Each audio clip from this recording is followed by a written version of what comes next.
So I received an email this morning from one of my private coaching clients who was concerned with some new competition opening up right next to her salon. And competition is of course something which affects all of us, and indeed competition can seemingly just pop up overnight. But what can you do to limit the effects of that on you and your business? Well, first and foremost, a great way to think about this is not to be on the level of competition. So don't compete, create. And what I mean by that is if you can create the best experiences possible for all of your existing clients, then quite simply, it doesn't really matter what anyone else is doing, because customers, as long as you keep them satisfied and you exceed their expectations, are by and large going to remain loyal to you. And of course, those who aren't loyal customers, well, they were always going to go off sooner or later anyway when your new competition arrives.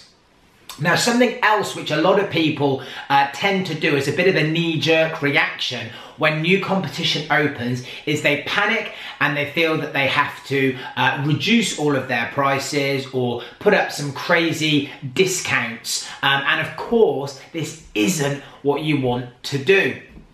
So a couple of points on this. First and foremost, as I've said probably 100 times, not everyone is after the cheapest possible treatments, products and services that they can get. A lot of people have this false belief that everyone always wants the cheapest of everything, and of course it quite simply isn't true, or we would all be eating 4p tins of Tesco beans for every meal, and we'd all be driving 30-year-old beaten up cars.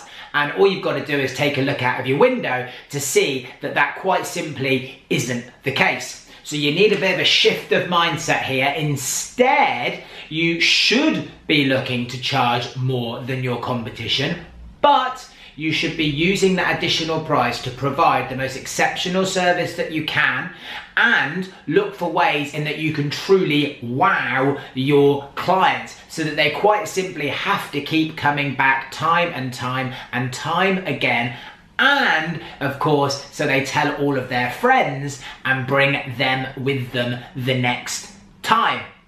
So lastly, I want to say, do not panic, okay? Do not stress and do not panic. And in fact, try and see the silver lining, which may well be that this is now going to force you to look at some areas of your business which maybe you haven't looked at for some time. So is now the time for that lick of new paint? Is it time to look at some alternative new treatments? Is it time to engage in a bit of staff training to make sure that you're getting all the reviews every time and that your clients are buying additional products and so on and so forth? So really try and view this as positively as possible, and don't believe that someone coming in as a new competitor necessarily is a bad thing for you, because it isn't always a bad thing. In fact, it might bring other people into the area, and who knows, they might be bringing a large customer base with them, and some of those people might actually come over to you as opposed to vice versa. And of course, the one way that you can always make sure that you have no competition whatsoever is to truly position yourself in a market of one. And what I mean by that is by positioning yourself and offering certain treatments and having everything that you do, putting yourself in a situation that actually the competition simply aren't competition to you anymore, because you are positioned as an expert authority in your field, and that you do something very, very specialist and unique so that you completely stand out and you separate yourself from your competition.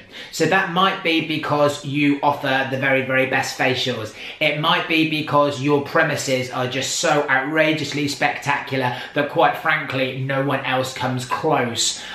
It could be that your customer service and your staff, are so good and so exceptional that actually you're standing out straight away.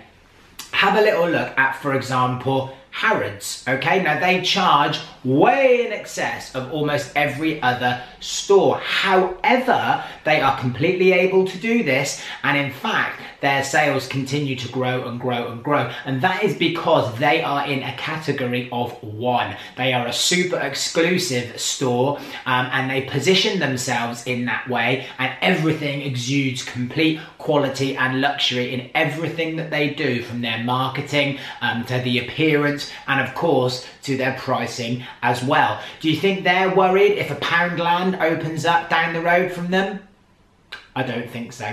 So when this happens to you, and it will at some point, try and pull the positives from it. And as I say, try and find ways that you can really separate yourself from the competition so that you never have to worry about them again.